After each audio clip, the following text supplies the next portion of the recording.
Bienvenue pour vivre cette séquence de paroles de la vie éternelle avec Marc Joseph. Aujourd'hui, nous sommes le 28 mai 2025. 28 mai 2025, un jour de grâce et de bénédiction que tu es en train de vivre avec Jésus-Christ. Jésus-Christ dit, je suis avec toi tous les jours jusqu'à la fin du monde, donc rien ne peut l'empêcher d'être installé dans ta vie en tant que source de grâce, de bénédiction, de guérison, de victoire.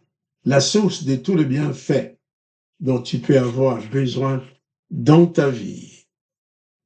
Hier, nous avons parlé de ce genre de mauvaise vie, les publicains, tous ces gens-là que les religieux n'aimaient pas, que les religieux d'Israël méprisaient, qui étaient à table avec Jésus. Pourquoi? Parce que Jésus avait appelé Matthieu le publicain, le percepteur qui l'a suivi et qui a invité Jésus sur lui.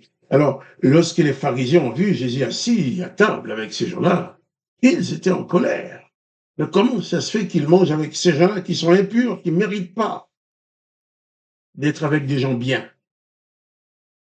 Ce ne sont pas des gens bien, ces gens-là, ces publicains, ces gens de mauvaise vie qui à table avec Jésus.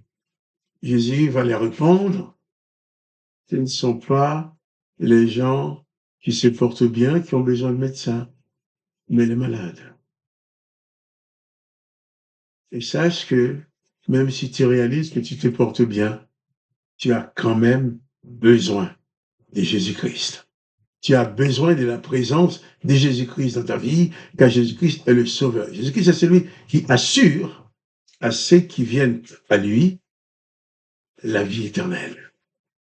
Avec toutes les condamnations que l'Éternel désormais a mises sur l'humanité, Jésus-Christ est le seul à avoir le pouvoir de détruire ces condamnations qui sont sur toi. C'est pour ça qu'il est important de venir à Jésus-Christ pour être sauvé de toutes ces malédictions qui viennent de l'Éternel. La mort, par exemple, Jésus dit, je le ressusciterai. L'interdiction à la vie éternelle, Jésus dit, celui qui croit en moi a la vie éternelle. Donc ces gens-là, qui se croyaient bons, ne trouvaient pas normal que Jésus soit à table avec des gens de mauvaise vie. Mais Jésus, lui, ne repousse personne. Qui que tu sois, Jésus-Christ t'appelle. Il veut faire de toi son enfant. Il veut faire de toi sa brebis. Il veut être dans ta vie pour te protéger, pour te bénir. L'appel de Jésus-Christ, c'est un appel qui ne fait pas exception de personne. Comme Jésus a dit à Matthieu, viens à moi, suis-moi, et Matthieu l'a suivi.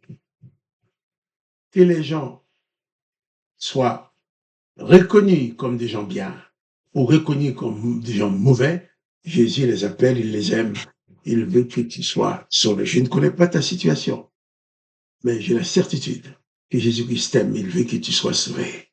Il veut que tu sois guéri de tes maladies. Il veut que tu sois soulagé dans ton âme. Il veut que ton âme soit consolée, que tu puisses sortir de la tristesse qui envahit ta vie, que tu sois sorti du découragement, de la déprime. Jésus-Christ est le Sauveur. Et je t'invite à faire de Jésus-Christ ton Sauveur personnel. Et Jésus-Christ dit, viens à moi, toi qui es fatigué de porter de lourds fardeaux, et je te donnerai du repos. Alors viens à Jésus-Christ et pas de panique. Il ne te repoussera jamais. Nous allons continuer la lecture de l'évangile de Matthieu au chapitre 9. Je vais relire à partir du verset 11. Les pharisiens virent cela, virent que Jésus mangeait avec les gens de mauvaise vie. Disent à ses disciples, pourquoi votre maître mange-t-il avec les publicains et les gens de mauvaise vie? Jésus leur ayant entendu leur dit, ce ne sont pas ceux qui se portent bien qui ont besoin de médecins, mais les malades. Et Jésus va leur dire ceci, allez, apprenez ce que signifie je prends plaisir à la miséricorde et non au sacrifice, car je ne suis pas venu appeler des justes, mais des pécheurs. Jésus leur répond, ce ne sont pas les gens de bonne vie, des gens qui se croient bien, des gens qui se glorifient de leur sainteté, des gens qui se glorifient de leur classe sociale. Ce ne sont pas eux qui ont besoin du Sauveur. Ils sont tellement remplis d'eux-mêmes, imbibés de leur orgueil, mélangé d'hypocrisie. Ils ne vont jamais venir à Jésus. Ils vont dire qu'ils n'ont pas besoin. Ils vont dire qu'ils n'ont pas besoin de Jésus. Mais Jésus dit, les gens, ces gens de mauvaise vie, là, que vous accusez, que vous n'aimez pas. Eh bien, ces gens-là ont besoin de moi. Alors Jésus est allé vers eux. Et il va s'adresser maintenant aux soi-disant saints hommes, en leur disant, au verset 13, allez, apprenez ce qui signifie, je prends plaisir à la miséricorde et non au sacrifice. Je prends plaisir à la miséricorde. Jésus est source de miséricorde, source de bonté, source de pardon, source de grâce.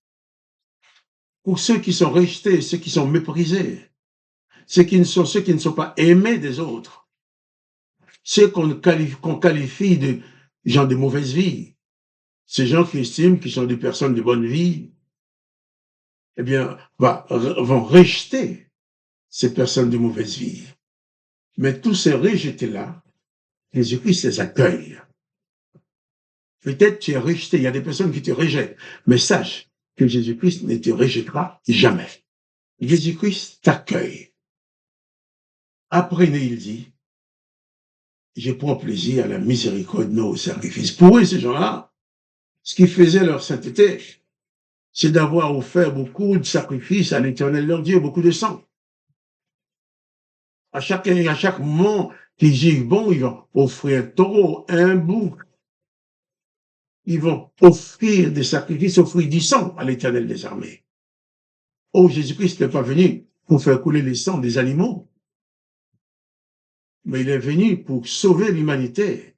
C'est ainsi que les serviteurs de l'Éternel l'ont massacré, l'ont torturé, l'ont assassiné, en faisant couler son sang, en disant, on va le détruire pour que les humains ne soient plus jamais sauvés. On va le détruire pour que sa parole, son enseignement n'arrive pas aux autres. Mais en mourant, Jésus a dit, tout est accompli. Sa mission est accomplie. Il a eu le temps de former ses disciples. Et ce sont ces disciples de Jésus, dont Matthieu,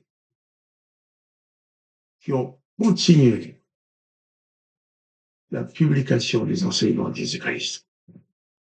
Jésus-Christ dit, je ne suis pas venu appeler les justes. Vous, vous croyez justes, donc je ne suis pas venu pour vous. Vous n'avez pas besoin de moi.